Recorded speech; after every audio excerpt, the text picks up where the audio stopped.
वाढत्या या गरमीमध्ये तुम्हाला देखील काहीतरी थंडगार पिण्याची इच्छा होते का? मग आजची ही होममेड फ्रुटीची रेसिपी खास तुमच्यासाठी. कुठल्याही प्रकारच्या प्रिझर्वेटिव्हचा वापर न करता अगदी मार्केटसारखी चविष्ट आणि त्याच टेक्स्चरची ही फ्रुटीची रेसिपी तुम्ही एकदा ट्राय केली ना तर वारंवार ट्राय कराल ह्याची मला खात्री आहे. तसंच यासाठी लागणारा जो मँगो पल्प आहे तो आपण कसा स्टोअर करून ठेवायचा 6 ते 7 महिने तेही मी आजच्या या व्हिडिओमध्ये सांगितलेलं आहे, जेणेकरून तुम्हाला हवं तेव्हा अवघ्या 2 मिनिटामध्ये तुम्ही या रेसिपीचा आस्वाद घेऊ शकता. चला तर मग लगेचच रेसिपीला सुरुवात करूयात. सगळ्यात अगोदर मी या ठिकाणी 4 पिकलेले आंबे घेतलेले आहेत. कुठलाही आंबा तुम्ही या ठिकाणी घेऊ शकता आणि 2 कच्च्या कैऱ्या घेतलेल्या आहेत. यानंतर साधारणतः 15 ते 20 मिनिटांसाठी आंबे पाण्यामध्ये भिजत घालून ठेवायचे. यामुळे यामध्ये जी उष्णता असते ती कमी होते. 2 ते 3 पाण्याने हे आंबे स्वच्छ धुवून घ्यायचे आणि मग यानंतर याची साल काढून घ्यायची आहे. तर त्यासाठी आपल्या घरामध्ये जे बटाटा सोलायचं सोलाटणं असतं त्याने ह्या सगळ्या कैरीच्या साला काढून घ्यायच्या आहेत. एकतर कच्ची कैरीची साल ही थोडीशी तुरट असते आणि जाडसर असल्यामुळे ती व्यवस्थित वाटली जात नाही. यामुळे फ्रुटीचा रंग आणि चव दोन्हीही बिघडतो. यासाठी त्याच्या साला ज्या आहेत त्या व्यवस्थित आपल्याला काढून घ्यायच्या आहेत. दोन्ही कैऱ्यांच्या साली ह्या काढून घ्यायच्या आणि मग याचे बारीक बारीक काप करून घ्यायचे आहेत. तर काप करतानाचा व्हिडिओ माझ्याकडनं स्किप झाला, त्यामुळे तो या ठिकाणी मला दाखवता आलेला नाही. कैरीचे काप करून झाले की एका ताटामध्ये ते काढून घ्यायचे आहेत आणि त्याच पद्धतीने आंब्याचे देखील काप तयार करून घ्यायचे आहेत. जर आंबा जास्त पिकलेला नसेल तर त्याच सोलाटण्याने आपण आंब्याचे वरचे साला देखील काढून घेऊ शकतो. आता या ठिकाणी तुम्ही बघू शकता दोन्हीही मी 2 ताटामध्ये काढून घेतलेला आहे. एकीकडे आंब्याचा गर आहे आणि एकीकडे कच्च्या कैरीचा काप आहेत. आता हे कच्च्या कैरीचे काप आपल्याला मिक्सरमध्ये सुरुवातीला बारीक करून घ्यायचे आहेत. आंबा हा पिकलेला आहे तो पटकन मॅश होईल म्हणून अगोदर कैरी वाटून घ्यायची आहे, जेणेकरून सगळे जे मिश्रण आहे तो आपला एकजीव तयार होईल. तर पाणी न घालता मी कैरी वाटून घेतली आणि त्याच मिश्रणामध्ये लगेचच आंब्याचा गर किंवा आंब्याचे काप देखील घालून घेतलेले आहेत. आंब्याचे काप घातले की मग पल्स मोडवरती एक 2 ते 3 मिनटं हे मिश्रण व्यवस्थित बारीक करून घ्यायचं आहे. अगोदर कैरी बारीक करून घेतल्यामुळे पल्स मोडवरती छान एकसारखं हे मिश्रण बारीक होतं. तर बघा अगदी एकजीव असं कैरीचं आणि आंब्याचं मिश्रण तयार झालेलं आहे. आता हे आपल्याला प्रिझर्व करायचं आहे म्हणून हे शिजवून घ्यायचं आहे. त्यासाठी कढईमध्ये हे मिश्रण मी घालून घेतलेलं आहे. तर वजनी म्हणाल तर 500 ग्रॅम इतकं हे मिश्रण तयार झालेलं आहे. त्यासाठी 250 ग्रॅम किंवा 1 कप इतकी साखर घालून घेतलेली आहे. आता हे व्यवस्थित मिक्स करून मंद आचेवरती शिजवून घ्यायचं आहे. शिजवताना हे मिश्रण खाली कढईला चिटकू नये याची काळजी घ्यायची आहे, कारण यामुळे फ्रुटीची टेस्ट बिघडू शकते.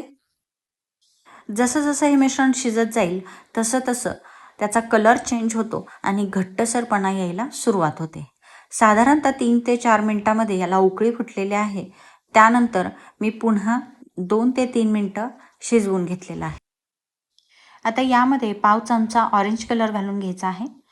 कलर हा पूर्णतः ऑप्शनल आहे. तुम्हाला स्किप करायचा असेल तर स्किप देखील करू शकता, परंतु अगदी मार्केट स्टाईल फ्रुटी आपण बनवत आहोत त्यासाठी मी या ठिकाणी फूड कलरचा वापर केलेला आहे. आता हा कलर व्यवस्थित मिक्स करून घ्यायचा आहे आणि पुन्हा एकदा हे मिश्रण अर्धा मिनिट शिजवून घ्यायचं आहे, जेणेकरून फूड कलर हा मँगो पल्पमध्ये व्यवस्थित मिक्स होईल. त्यानंतर यामध्ये 2 चमचे व्हिनेगर टाकलेला आहे. व्हिनेगर हे प्रिझर्वेटिव्हचं काम करतं. यामुळे मँगो पल्प साधारणतः 6 ते 7 महिने टिकण्यासाठी मदत होते आणि दुसरं म्हणजे यामुळे छान अशी फ्रुटीला टेस्ट देखील येते. तर या पद्धतीचं घट्टसर मिश्रण तयार करून घ्यायचं आहे. आता गॅस बंद करून हे मिश्रण आपल्याला गाळून घ्यायचं आहे. गाळून घेतल्यामुळे यामध्ये जर काही गुठळ्या राहिल्या असतील किंवा कैरीचे आंब्याचे काप राहिले असतील तर ते यामधून वेगळे होतील, यासाठी हे मिश्रण आपल्याला गाळून घ्यायचं आहे. तुम्ही बघू शकता अगदी घट्टसर हे मिश्रण तयार झालेलं आहे आणि अगदी ट्रान्सपरंट असं मिश्रण तयार झालेलं आहे. एक 10 ते 12 मिनिटामध्ये हे मिश्रण छानपैकी तयार होतं आणि आता हे आपण व्यवस्थित गाळून घेऊ. जर तुम्हाला हवं असेल तर ज्यावेळी आपण आंबा आणि कैरी मिक्सरमधून वाटून घेतलं त्यावेळी देखील ते गाळून घेऊ शकता. परंतु शेवटी जर या पद्धतीने गाळून घेतलं तर यामध्ये काही गुठळ्या राहिल्या असतील तर त्या देखील निघून जातात. म्हणून मी ही स्टेप शेवटी केलेली आहे. आता तुम्ही बघू शकता जे काही एक्स्ट्राचं त्यामध्ये गुठळ्या वगैरे होत्या त्या सेपरेट झालेल्या आहे आणि खाली स्मूथ असा मँगो पल्प आपला तयार झालेला आहे. अगदी मार्केटसारखा हा पल्प आपला तयार झालेला आहे. एवढा जर तुम्ही मार्केटमध्ये घ्यायला गेलात तर 300 ते 350 रुपये नक्कीच तुम्हाला मोजावे लागतील. तर अशा पद्धतीने अगदी घरच्या घरी कुठल्याही प्रिझर्वेटिव्हचा वापर न करता झटपट असा मँगो पल्प आपला तयार झालेला आहे. अगदी मार्केटसारख्या टेक्स्चरचा आणि त्यात चवीचा हा मँगो पल्प थंड झाला की मग काचेच्या बरणीमध्ये भरून ठेवायचा आहे. शक्यतो काचेच्या बरणीचा वापर करायचा आहे. मँगो पल्प हा आपण आंबा आणि कैरीपासून तयार केलेला आहे आणि जर धातूच्या भांड्यामध्ये आपण हे भरून ठेवलं किंवा स्टोअर केलं तर यावरती क्रिया होऊन याचा शरीराला दुष्परिणाम होऊ शकतो. त्यासाठी काचेच्या भांड्याचा किंवा काचेच्या बरणीचा वापर करायचा आहे. एअरटाईट कंटेनरमध्ये हा पल्प भरून आपण 6 ते 7 महिने फ्रीजमध्ये स्टोअर करून ठेवू शकतो आणि हवं तेव्हा मँगो मस्तानी असू दे, मँगो ज्यूस असू दे किंवा कुठलंही मँगोपासून तयार होणारं ज्यूस या पल्पपासून आपण तयार करून घेऊ शकतो. तर आज मी या ठिकाणी तुम्हाला फ्रुटी तयार करून दाखवणार आहे. त्यासाठी मी 2 चमचे मँगो पल्प घेतलेला आहे. त्यामध्ये गरजेनुसार पाणी घालून घ्यायचं आहे. तर 2 चमच्यासाठी मी साधारणतः 3 ग्लास एवढं पाणी घालून घेतलेलं आहे. याची कन्सिस्टन्सी ही तुमच्या आवडीनुसार तुम्ही ॲडजस्ट करून घेऊ शकता आणि मग याचा आस्वाद घेऊ शकता. तयार केलेल्या या पल्पपासून तुम्हाला हवं असेल तर मँगो मस्तानी किंवा मँगो ज्यूस देखील घरच्या घरी मुलांना तयार करून देऊ शकता. अगदी मार्केट स्टाईल थिक आणि टेस्टी अशी ही मँगो फ्रुटी आपली तयार झालेली आहे.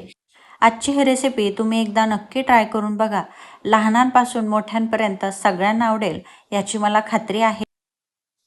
त्याचप्रमाणे ही रेसिपी तुम्ही तुमच्या मित्रमैत्रिणींसोबत, नातेवाईकांसोबत शेअर करायला विसरू नका, जेणेकरून प्रत्येकजण ह्या होममेड फ्रुटीचा आस्वाद घेईल. आजची ही रेसिपी तुम्हाला कशी वाटली ते कमेंट करून सांगायला विसरू नका. रेसिपीला लाईक करा, शेअर करा. त्याचप्रमाणे चॅनलवरती नवीन असाल किंवा चॅनलला सबस्क्राईब केलेलं नसेल तर सबस्क्राईब करा आणि त्याच्या शेजारील ज्या बेल आयकॉन बटन आहे ते क्लिक करा, जेणेकरून माझे नवनवीन व्हिडिओच्या नोटिफिकेशन ह्या तुम्हाला सहज मिळतील. पुन्हा भेटूयात अशाच एका नवीन आणि झटपट तयार होणाऱ्या रेसिपीसोबत. धन्यवाद.